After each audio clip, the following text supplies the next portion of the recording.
Myst, the Book of Atrus continues as read by the bathroom reader. I am covering for the Plurality Report, who is currently thinking, yeesh, now the Video Game Book Club is doing the audiobook version of this. Must be a hot commodity, eh? Chapter 9.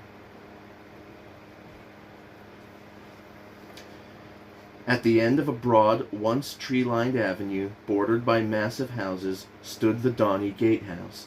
It was a huge, squat, square thing, with twin turrets and a pair of massive studded doors that were closed against them.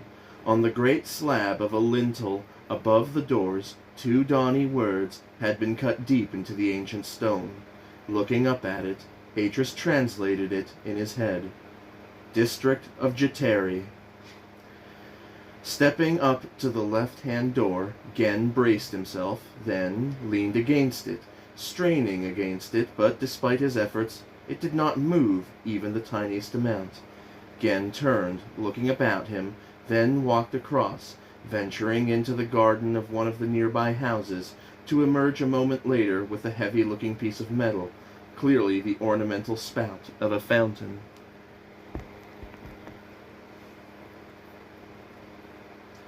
Standing before the doors again, Gen lifted the thick rod of metal high, and then swung it against the wood, aiming for the lock.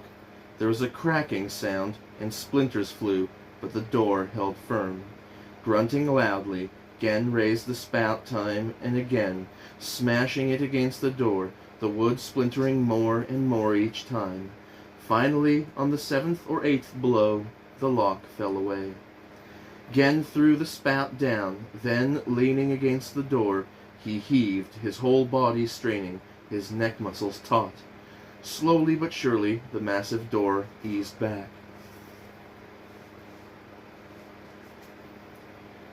They went through into Jateri. The buildings here were smaller, but much better maintained than in the district they had left. Yet both had that same feeling of immense age, of ancient histories piled up layer upon layer like geological strata. In places where it had not been replaced, the stone floor of the lanes was so worn by the passage of millions of feet over the millennia that it dipped markedly in the center, its appearance fluid like wax that had melted and reformed, that likeness reinforced by the dark red of the stone. Coming to a massive crossroads, a place where covered walkways crisscrossed overhead and tunnels dipped darkly into the earth, Gen stopped and took the small tanned leather notebook from his pocket, studying it closely. Atrus had often noticed Gen consulting the book, which seemed to contain information on all manner of things, yet strangely he had never seen him write in it. Maybe he does it at night, when I'm not here, Atrus thought, thinking of his own journal. Or maybe he doesn't need to. Maybe he's already mapped out where everything is in this city. To be honest, he was in awe of his father's knowledge of the capital. Gen seemed to know every street, every important building in Donny, and even when he didn't, he was sure to have it in his book. Closing the notebook, Gen pointed up the avenue to his left. "We need to go this way. The main square's 10 minutes' walk from here." Atrus waited as Gen tucked the book away, then set off again, silently following his father, staring about him as he walked. The houses in Jateri were richly furnished. Not only that, but there were huge pentagonal stone shields on many of the houses, decorated with symbols identical to those on Gen's tunic, the night he'd come to the cleft to claim Atrus. Curious, Atrus had asked Gen what they were and had discovered that they were guild badges, and that those who lived in the houses that displayed them were senior guild members. Jateri, it transpired, had been a guild district, and thus something of an anomaly, in that the families who had once stayed there were not from the locality, but were drafted in to oversee guild activities in the lower districts. The houses were very different in Jateri, more elaborate in their design. Some of them reminded Atrus of the forms he had glimpsed in the caverns traveling to Donny. seeming to mimic the form of dripstone and flowstone, narrow towers pushing up from their walls like great stalagmites, while large draperies of lace-like stone decorated their front arches. Others, much more prevalent, were constructed to resemble great slabs of rock, 3 or 4 stories resting one atop another, like layers of smoothed slate, no sign of any doors or windows evident to the casual eye. 2 of the bigger houses stood out, not just because of their imposing design, but also because they were made of the jet-black red-streaked stone he had noticed was used mainly in the uppermost levels of the city. And again he asked Gen what, if anything, this signified. "Those were houses of important men," Gen had answered distractedly. "Only the very rich could afford to build with such materials." The avenue opened out onto a massive square enclosed by high stone walls, on the far side of which was a building that resembled the steward's house. 6 broad white marble steps led up into the shadowed portico. Remarkably, its facade had survived the quake almost intact. On the top step Atrus turned, looking out across the labyrinth of walls and rooftops toward the harbor far below, the great arch dominating the skyline, its top almost level with them. Then, turning back, he stepped up into the shadows of the common library. Inside, beyond a row of 5 cracked pillars, was a small entrance hall, its floor covered in a mosaic. A dark, jagged crack ran through the center of it, but the picture was still clear. It showed a man standing beside a lectern on which lay an open book, exactly like the books which stood on the pedestals in his father's library back on Kavir. The man's hand hovered just above the image on the page. On the far side of the hall were 2 doorways, one to the left, one on the right. Cut into the plinth over the left-hand door was the Dani symbol for Enter, while on the plinth to the right the same symbol had a circle about it, from which jutted 7 short wedge-shaped rays like a star. From Anna's lessons he recognized it as the Dani negative. That sign read, "Do not enter."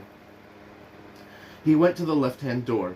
It opened onto a long caged passageway with ornately latticed sides of interwoven bronze and iron that went directly down the middle of a much bigger sloping corridor, the cracked walls of which were covered in carvings of open fields and blazing suns, and of men and women standing in those fields wearing strange glasses. His glasses, Atrus realized with a start of surprise, as they looked up into those limitless, unfamiliar heavens. At the end of the caged walk was a barrier. Gen vaulted it effortlessly and walked on into a big, high-ceilinged gallery, on the far side of which was a massive stone screen. Behind that could be seen 3 tall, black-painted doors. Atrus clambered over the barrier, then went across, joining his father. "Over there, through the doors, is the book room," Gen said. "From there, the common people of Dani would have the opportunity of traveling to an age." He looked to Atrus, clearly proud of his race's achievements. "Did everybody use these places?" Gen shook his head. "No, that is why they are called the common libraries. These places were for the common working men and women of Dani. The great families had their own books, their own ages. They were rigidly administered by the guilds, just as the ages were, yet they were exclusive. Only those permitted by the families could enter them." Atrus frowned. "And the harvest worlds?" "Those were guild worlds. The books they used were specialized books, much less restrictive than the ordinary books. They had to take the great loads that were regularly brought back from those ages." Gen gestured toward the doors. "Anyway, let us go inside." Following his father, Atrus went around the screen and through the central doorway into a big, long chamber filled with pedestals, divided in 2 by a central walkway, the whole thing mounted on a huge white marble dais. Barely half the pedestals now stood, and the great dais itself was riven with cracks. There was no ceiling to the chamber, but overlooking it was a railed balcony, parts of which had fallen away. Even so, looking up at it, Atrus could imagine the cloaked guild members standing there like gods, calmly supervising the comings and goings down below. Atrus stepped up beside his father. On the nearest pedestal lay an open book, its thick leather cover secured to the lectern by a heavy gold chain. "Here they are," Atrus said. Gen looked at him. "No, those are of no use to us." Atrus frowned, not understanding, but Gen had crouched and was examining the top of one of the elaborately decorated pedestals, his fingers feeling beneath the beveled edge. With a huff of disappointment he straightened up, moving quickly on to the next, examining that, again with the same response. While he was doing so, Atrus stepped up to the pedestal and looked down at the image on the right-hand page. He frowned. It was dark, only the vaguest outline visible. Then he understood. There was a thick layer of dust over the window, suspended there just a fraction above the page. He went to touch it, to brush it aside, but Gen, who had seen what he was about to do, grabbed his hand and pulled it away, gripping it tightly and shaking it as he spoke. "You must never do that, Atrus, never. You understand? For all you knew, that age might be dead, destroyed by some calamity. You would be drawn into an airless void." "I'm sorry," Atrus said, his voice very small. Gen sighed, then released his hand. "The art can be a dangerous thing, Atrus. That is why the Dani took great precautions to protect these books and ensure they were not misused." "Misused?" But Gen had already moved away, searching again. He was crouching down, studying the edge of one of the pedestals in the second row. "Atrus, come over here." Atrus frowned, but he did as he was told, stepping up beside his father. "I want you to search all of these pedestals for a catch or switch of some kind." "Father?" Gen pointed to the door at the far end of the chamber. "We need to go inside. Somewhere here there is a switch or a lever that will let us in." Atrus set to work, examining the pedestals one after another, until, with a little cry of excitement, he found a tiny brass hemisphere set into the back of one of the great stone lecterns. He pressed it. At once the door on the far side of the room slid open. "Good," Gen said, straightening, then making his way across. "Is this it?" Atrus said, standing in the doorway, staring with disappointment into what seemed like an unfurnished corridor from which no doors led out. "No," Gen said, turning to look back into the main gallery. "The book room is below. I hoped the trap door would be open, but it looks like we shall have to force our way in." As his father stepped out again, Atrus moved past him, noticing for the first time the big square slab of stone that hung like a painting against the left-hand wall. Standing before it, Atrus frowned. From its smooth surface protruded a number of geometric symbols, stars and semicircles, triangles and squares, and several others, arranged in what appeared to be a haphazard fashion. Atrus squinted at it, trying to make out what it was he had noticed. There was a pattern. No, not a pattern, a progression. Each symbol had a mathematical value, and if you took those values... A map! It was a map! Gen came back into the room, carrying one of the fallen pedestals, his muscles straining as he kept the massive piece of marble balanced against his chest and shoulder. "Out of the way!" he gasped, then, lifting the huge stone with both hands, heaved it right through the middle of the slab, embedding it in the wall. "But, father..." "Mind back, boy," Gen said, ignoring him, grasping the pedestal once again and beginning to extricate it from the wall, heaving it at and rocking it back and forth until it came free. "But I could have solved the puzzle," Atrus said silently as his father threw the pedestal aside, revealing behind the slab a matrix of metal pulleys and wires. He watched as his father pulled and pushed at the wires, trying to work the mechanism that activated the trapdoor. For a moment there was nothing, and then there was a resounding click as something slotted into place. "Stand over by the door, Atrus," Gen said, gesturing to him with one hand, the other buried deep inside the workings of the mechanism. Atrus did as he was told, then watched as his father made a small little movement of his shoulder. There was a hiss of hydraulics, and then a low grating sound. A moment later, a 2x3 rectangle of the floor beside them began to sink into the earth with a loud hissing noise, revealing a stairway. Atrus followed his father down into a large, well-lit space, filled with long workbenches piled high with all manner of clutter. Shelves crowded the walls. 8 cloaked skeletons sat in their chairs, slumped forward over their work. Another, their supervisor, lay where he had fallen against the far wall. "What is this place?" Atrus asked, sniffing the musty air, noting that the seated skeletons were chained to their desks. "This is the main book room," Gen answered, but there was no sign of any books in that chamber. The shelves were crowded with all manner of things, boxes and bottles, papers and files, tools for writing and carving, but no books. Of books, at least of the kind that Gen seemed to want, there was no sign. There were only those upstairs, and it was clear that Gen did not want them. Atrus stared at his father, confused, but Gen was looking about purposefully, searching the nearest shelves as if he might unearth real treasures here. "What should I look for?" he asked after a moment. Gen turned, staring at him, as if he had forgotten he was there, then gestured to a door at the back of the room, behind the stairway they'd come down. "Have a look in there, Atrus. There should be a narrow passageway with 4 or 5 rooms off it. One of them will be the bookstore. If it is locked, call me, but it should be open. They would not have had time to lock it." No, Atrus thought, beginning to understand how quickly catastrophe had fallen upon Donnie. At night, so his father had said, while most decent folk were in their beds. Gen turned away, rummaging among the shelves, stopping to take out a strange-looking glass vial and shake it, then throwing it aside.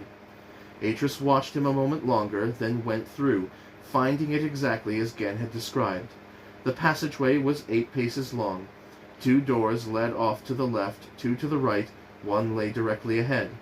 He tried that first, noting the Donnie book symbol cut into the center of the elaborate carved pattern on its polished wooden surface. The door swung back silently on its hinges at his touch. Inside was the tiniest of rooms, almost a cupboard, it was so small, with broad shelves on all 3 sides, reaching up into the ceiling space well above his head. Most of those were empty, but on one of the higher shelves there were 8 of the big leather-bound books.